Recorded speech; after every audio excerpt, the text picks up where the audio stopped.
Welcome back to our series on the Intertestament period, Countdown to Messiah.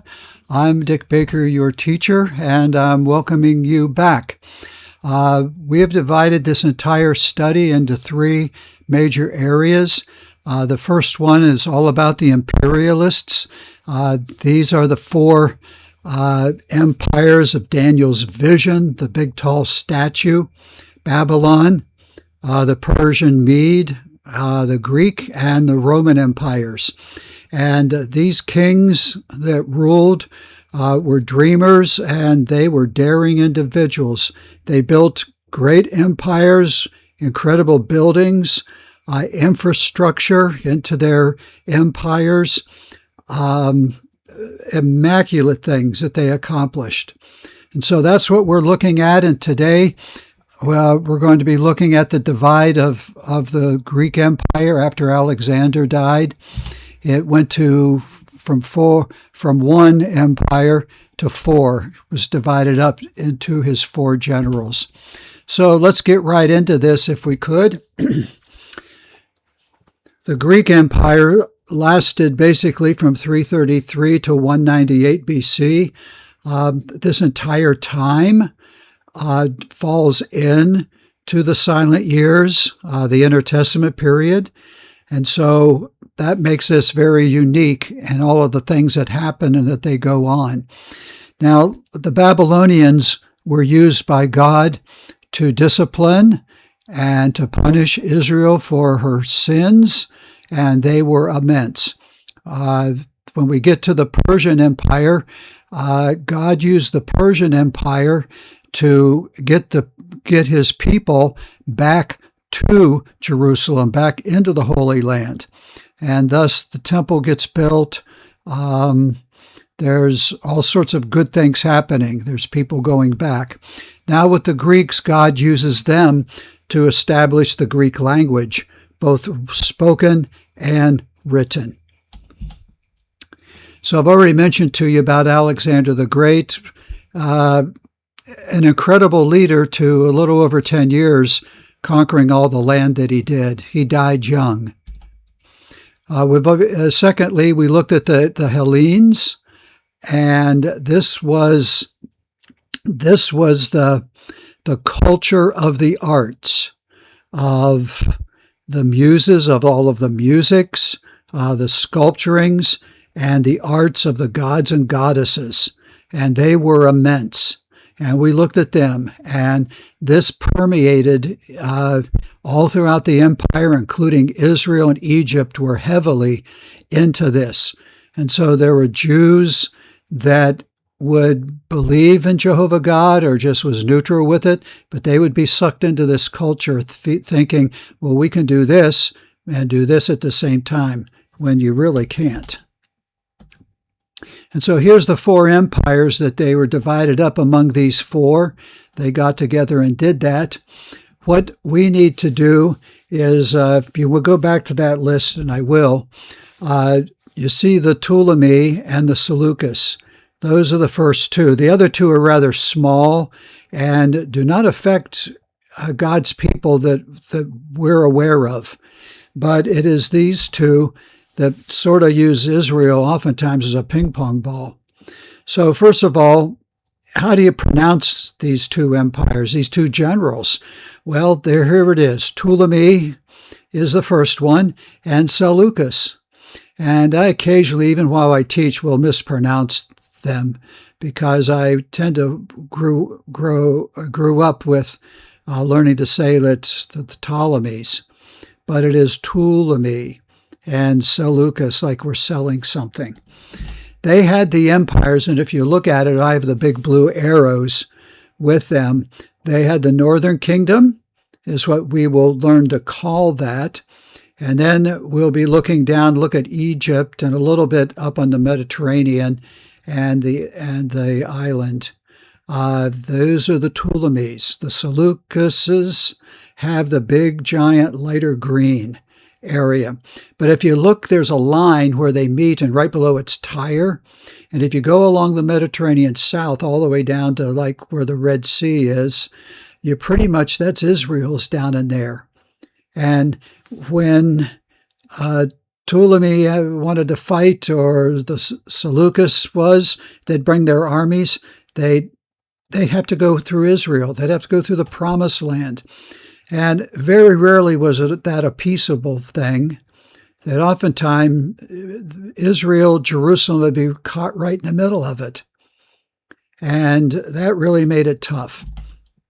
Now in class, I handed out, this was back-to-back sheets, of the Ptolemaic dynasty and the House of Seleucus is what it's been called.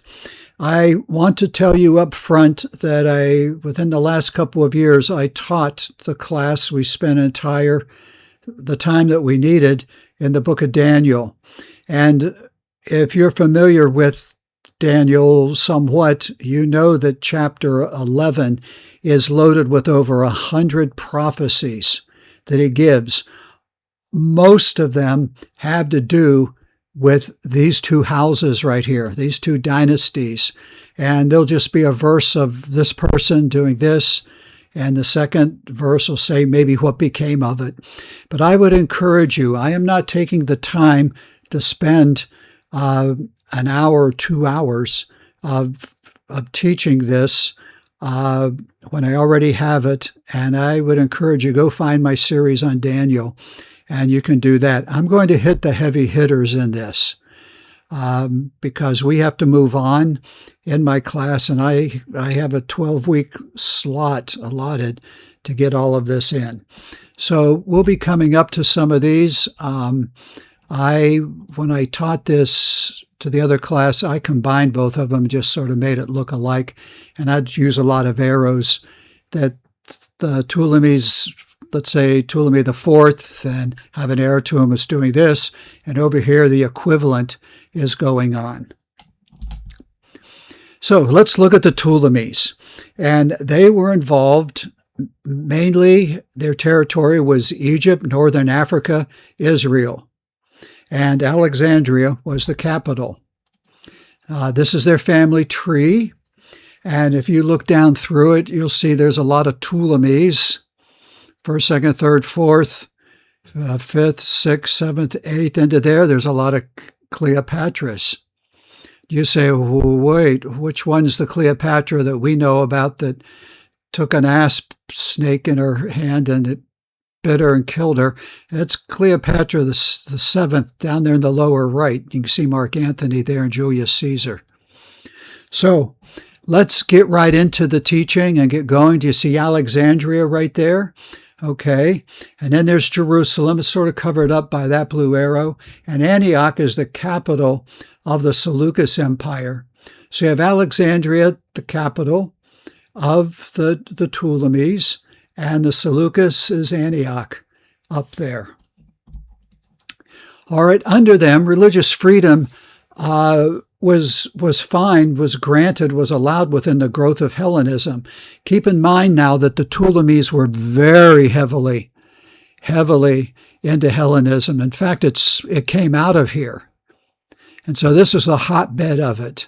Alexandria, remember the library at Alexandria? Well, they had library buildings for all the arts and all the gods and goddesses and things. And we will be looking specifically at that in the weeks to come. Jews could be Greek citizens. That was granted by Alexander the Great, and Greek became the common language. And that henceforth made the Septuagint very important and the translation of it. And that's what brings us to this. During this time, from 285 down to 132, the Old Testament written in Hebrew was translated into Greek. And that definitely made more people and allowed a huge population of people to read the scriptures. Sometimes it's called, and there's the Roman numerals, it's 70, or it's called the works of the 70. There actually were 72 that worked on it, but it was just easy to say the 70 do this. They did not accomplish this in a year and a half. They didn't have AI to do the translating and a printer at hand. This all had to be figured out, and they had to do it accurately and do it aright. because there were different work groups working on the same books, and then they would compare, and it had to be right and be spot on. And so here's Ptolemy II, and that's where we'll start as far as an individual is. Tradition says it came, the making of the translating of the Septuagint, it came at the request of Ptolemy II Philadelphus, and his reign was in 285 to 247, which is pretty long. By 72 Hebrew translators, 6 from each of the 12 tribes of Israel. It was written in sections beginning in the late 3rd century, so 200s, and finished in the 1st century. That's the 100s. Jews living in Rome or Alexandria were in the 2 major cities of the culture and the empire. The Ptolemies fought often against the Syrians, the Seleucids, putting Israel in the middle, but life was generally good for Israel during these times. The Ptolemies were builders of commerce, libraries, and museums. Garrisons of Greek soldiers were based in the Israeli region to protect the Jews against the Syrians or the Seleucids. They lived alongside of the Israelites and they got along fine. They weren't there to use them. They were there to protect them. So they had a heart and they had an interest for God's people that were over there, whether they recognized that they were God's people. Ptolemy V, the Syrian or the Seleucid conflicts, and I'll revert to Syrian because that's Syria there. The Syrian conflicts finally took a toll on the empire, and in 198 BC, in the Battle of Peneus near Mount Hermon, the Ptolemaic kings no longer ruled over the Israeli area. They lost it. They did continue in Egypt, but their 125 years of Israeli rule was over. And there we can see Ptolemy V. He married Cleopatra I. So we've dropped a little bit.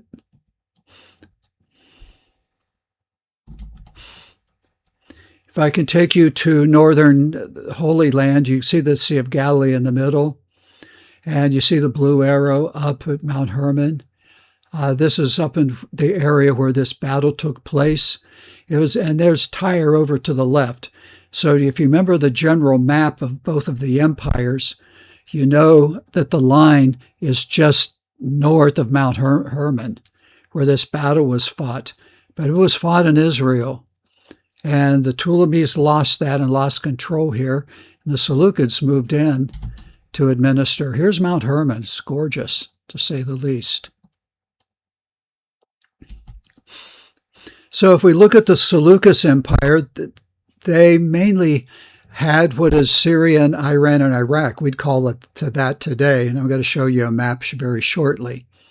Antioch was the provincial capital, which was just north of what we would say is Israel, but they, of course, either the Ptolemies or the Seleucids had control over that. So this is their empire once again, and you can see how their hand moved on down. And one more map, if I could, with you. There's Antioch. And it was a seaport city, and it was up there on the once the Fertile Crescent made its arch and then bowed and started coming down the Mediterranean Sea. Antioch was there, and right below it, not far, was Tyre. All of these cities were great commerce areas, places to live in. So here is the house of Seleucus, and I think what is interesting and what you're going to want to know, and we will get to him today. If you look down the right-hand side, actually find the house and drop down under the big H, and you'll come to Antiochus IV Epiphanes. Yes, that's the prototype of the Antichrist, and that's the one that did some damage. And we will close today's lesson pretty much with an introduction to him and what he did do. So let's look at the timeline with this empire and things that they had done. And believe it or not, this is an old Greek clock. It was dug up in the Seleucid Empire. I have no idea how it works. It looks like it has a little bell, though, or two bells on the left-hand side. So in 311, one of the generals of the Ptolemies, Seleucus I, and Seleucus I took soldiers who supported him to Syria. This became the Seleucid Empire. So just when they're dividing up, these generals are okay with this and that and have talked. They got together and they decided to do different things. You have an army. What are you going to do with the army? So the army would get divided up into some different ways. And so this is how the Seleucid Empire came to being. And there we are at the very, very top of Seleucus I. Okay, do you remember the numbers we're counting down? We started at 10. We now are, with the date that we're at, number 7. Hakim at 288 BC. So what else went on in the world in this time zone? And we're just doing a pause to catch up of other events that went on, things that had happened. The Colossus of Rhodes is completed in 280. Yes, it was real. It was one of the 7 wonders of the world, and it was the way to get into the port of Rhodes, and it was just utterly incredible. And there is the island of Rhodes. You can see it's just off the old Persian Empire. But believe it or not, the head still exists. You go touring in the area, you can see this. So when it fell over, it fell on the land. On May 15th in 204 BC, Chinese mathematicians observed and recorded the passage of Halley's Comet. Quite interesting. And in 218 BC, Hannibal crosses the Alps with his elephants. That went on. And hence, in 216 BC, because he did that and made it, Hannibal famously crushed the Roman legions at the Battle of Cannae.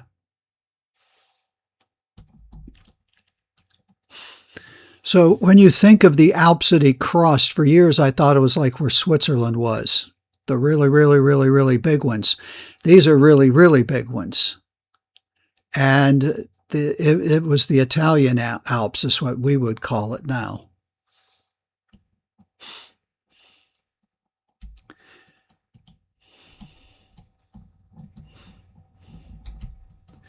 Now, back to the Seleucids and their empire and their leadership as they dropped down. All of a sudden now, here's Antiochus. He shows up, but it's not the one we're thinking of. This is the third. He held power for a long time, 242 to 187 before Christ. But our time is marching down, and the end of the entire Greek Empire is getting very, very close. It's going to disappear before this century's over. So what do we know about him? 198 BC. In the end, Antiochus III, a descendant of the original Seleucus, would defeat Ptolemy V and take all of Israel. We talked about that already. And of course, his last name was the Great. All these guys pick some kind of a name. In 190, Antiochus III is defeated by Rome. Wow.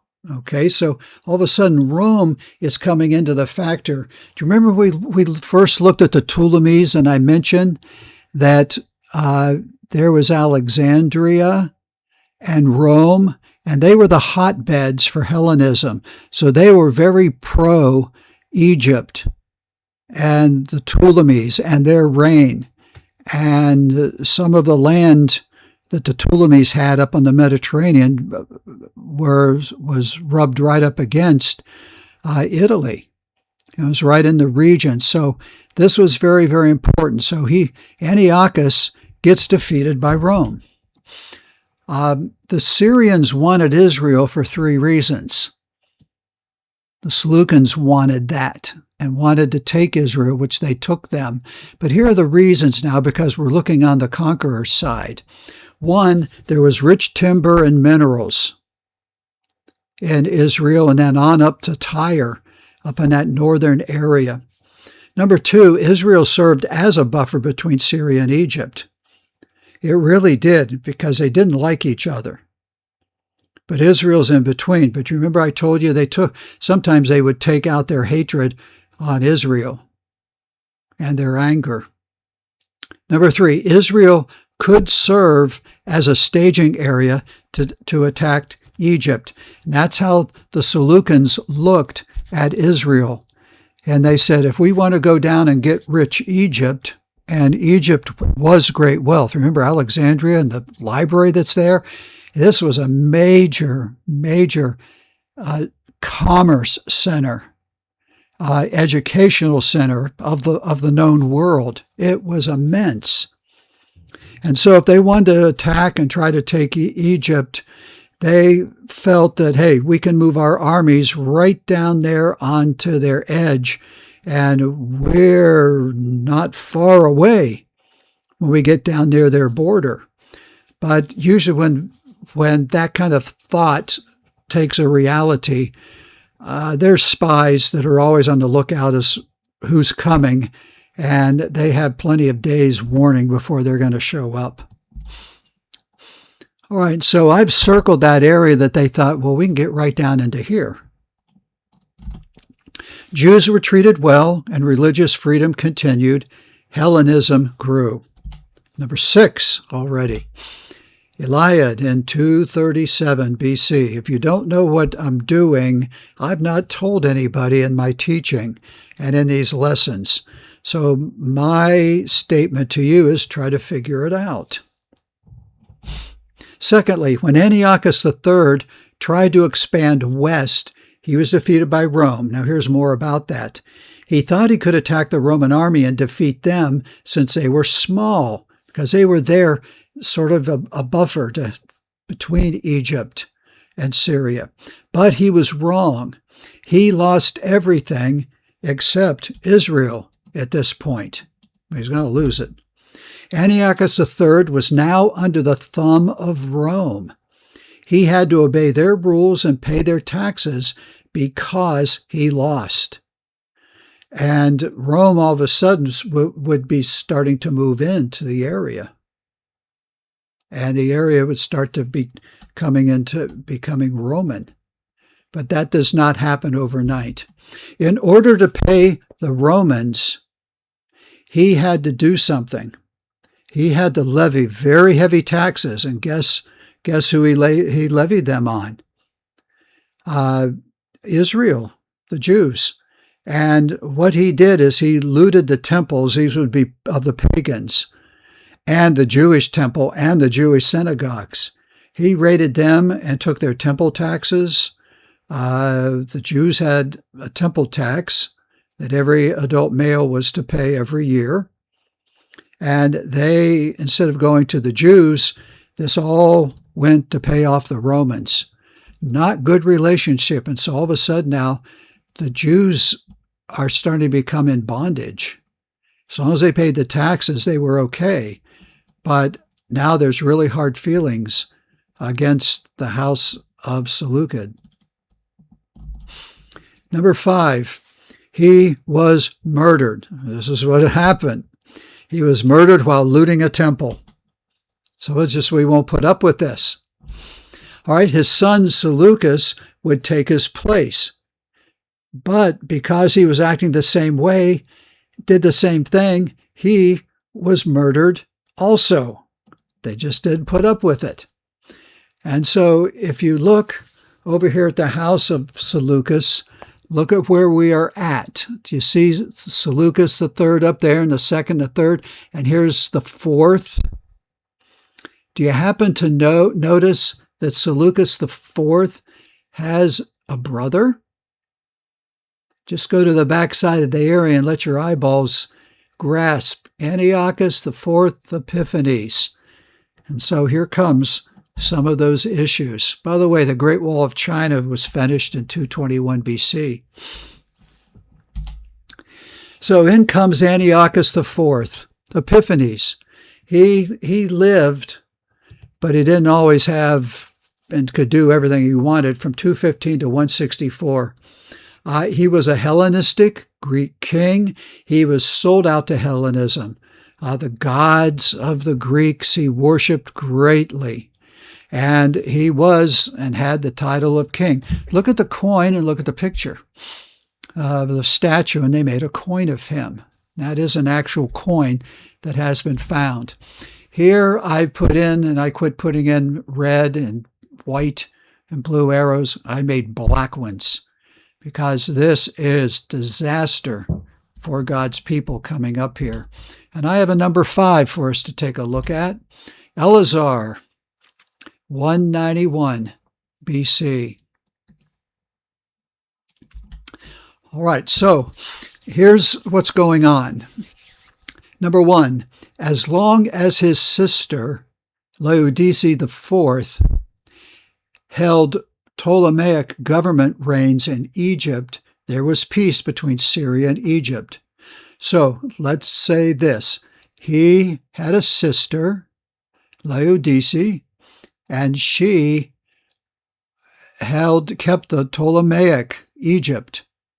She was the buffer. She kept things back, and she knew she had brother up in Syria, but there was peace between Syria and Egypt. Number 2, when she died, he made 3 invasions into Egypt and nearly took it. This is Antiochus IV. He nearly took it, but it took 3 invasions. On his 4th try, he was met by the Roman army just outside of Alexandria. He almost had it. He almost had Alexandria, but the Romans showed up, and they were fighters. They were the best military of the 4 empires. They learned from each other, their successors. So what happens? In his march, he has to go back. And is he angry? And he knows he just can't pull that off. In his march through Israel, heading home, he detached an army of 22,000 to go and destroy Jerusalem.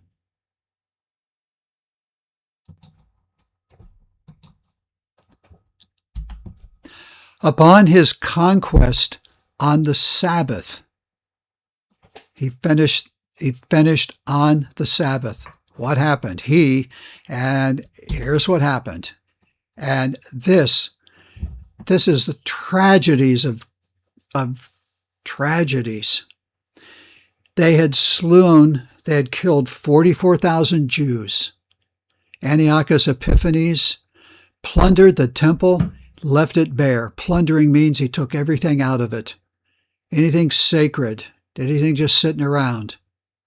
Then, once he cleared it, he sacrificed a pig on the altar. At that point, to any of the Jews, the Levites, people that were involved in the worship of the Lord, he forbade daily sacrifices, no more.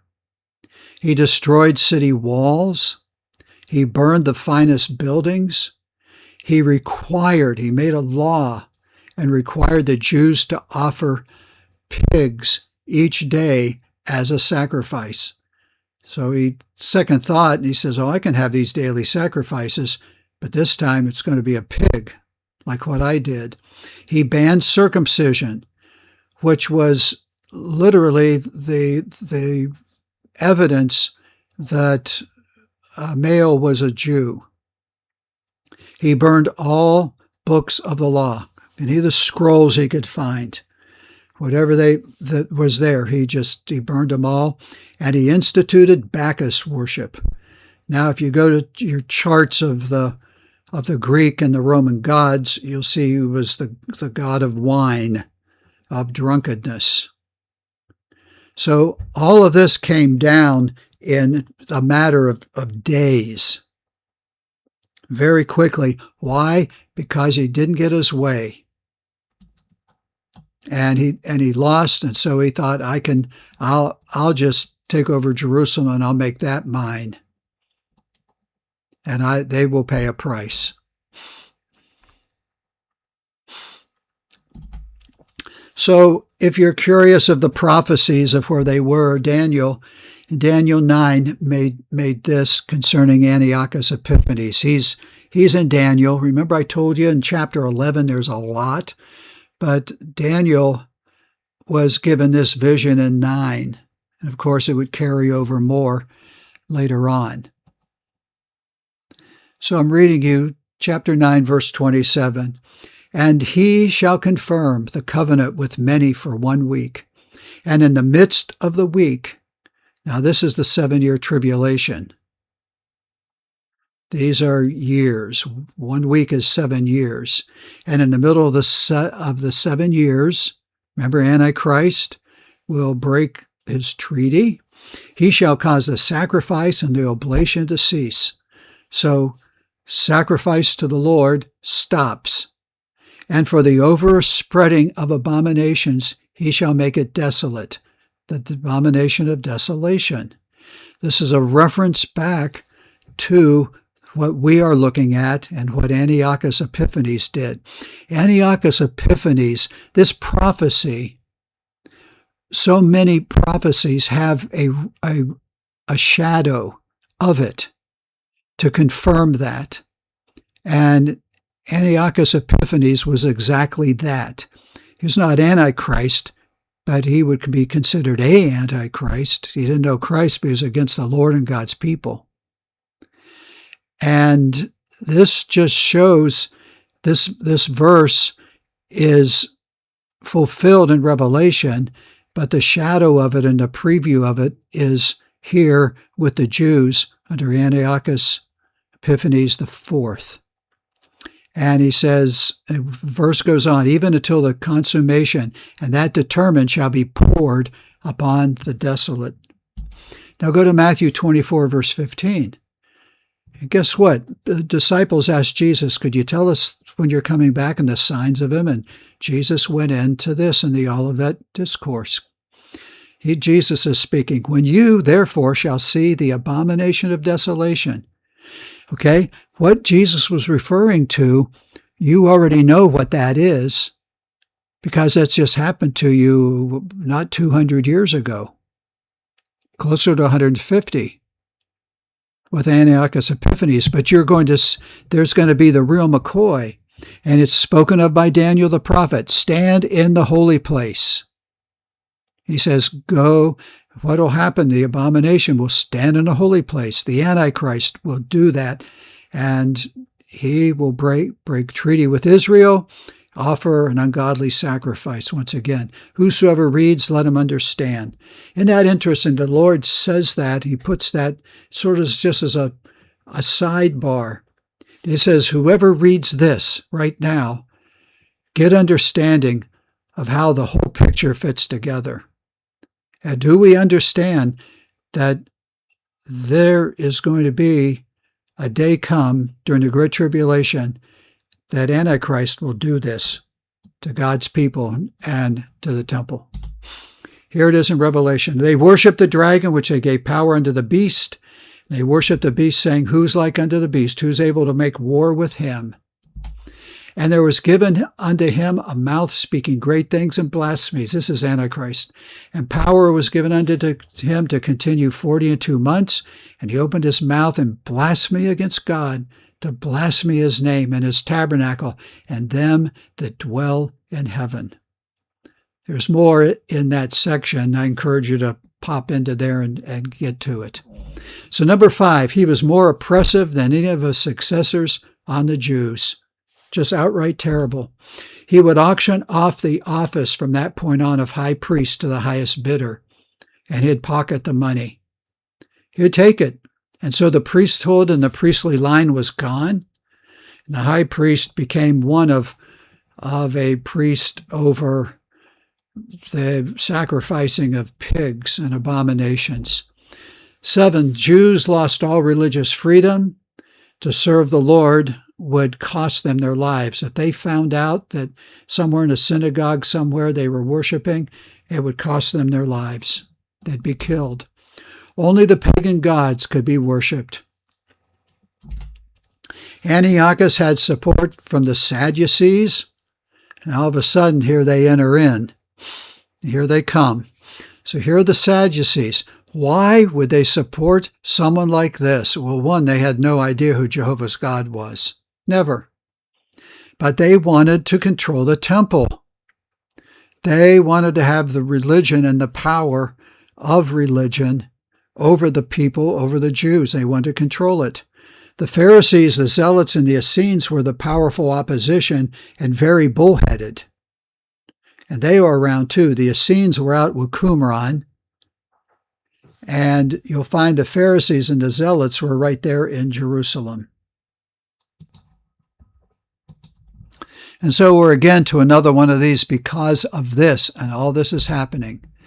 The stage was set for an historic rebellion.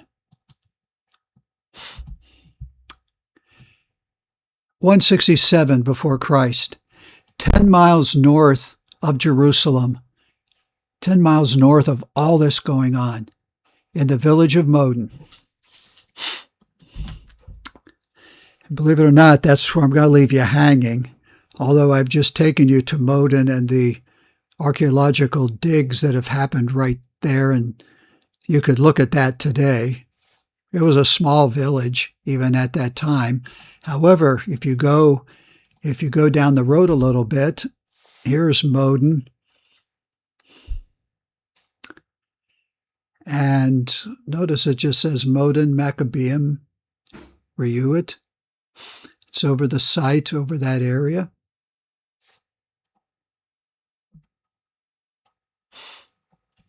You don't want to miss the final lesson on the Greek Empire. It'll be number 4 in this smaller inner series. I want to thank you for watching. Of course, we're going to start with Modin, and you've probably figured that. Go look it up, see where we're headed. I want to thank for all of my help here. Many of these are home with the Lord, but have left great works and great help. Father, thank you so much for your word. You are wonderful. You give us not just only your word, but you give us a spirit that gives us understanding. I pray, Lord, you'd help the listeners and the brothers and sisters in the Lord, the seekers that tune in and hear this. Give them understanding. And might we be drawn closer to the Lord, a better servant of yours, and might those that do not know the Lord just continue to seek him and find him. In Jesus' name I pray. Amen. Well, God bless you, and I'll see you for the wrap-up on this empire.